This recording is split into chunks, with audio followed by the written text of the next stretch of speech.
الرحمن علم القرآن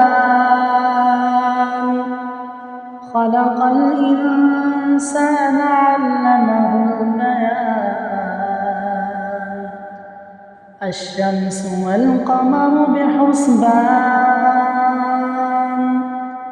والنجم والشجر يسجدان والسماء رفعها ووضع الميزان ألا تطغوا في الميزان وأقيموا الوزن بالقسط ولا تخسروا الميزان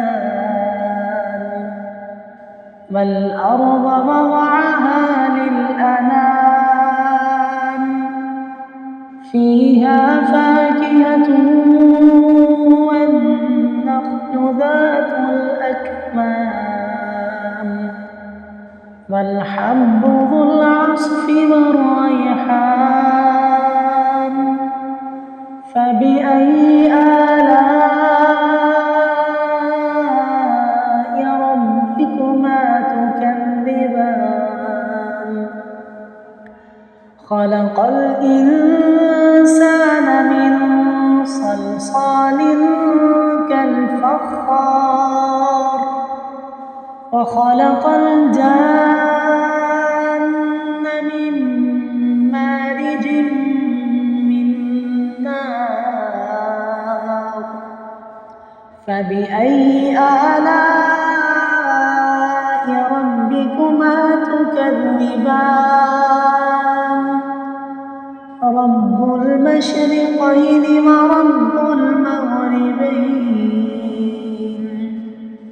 فبأي آلاء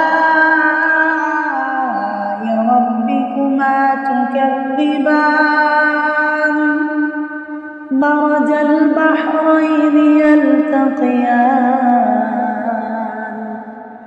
بينهما برزخ لا يبغيان فبأي آلاء ربكما تكذبان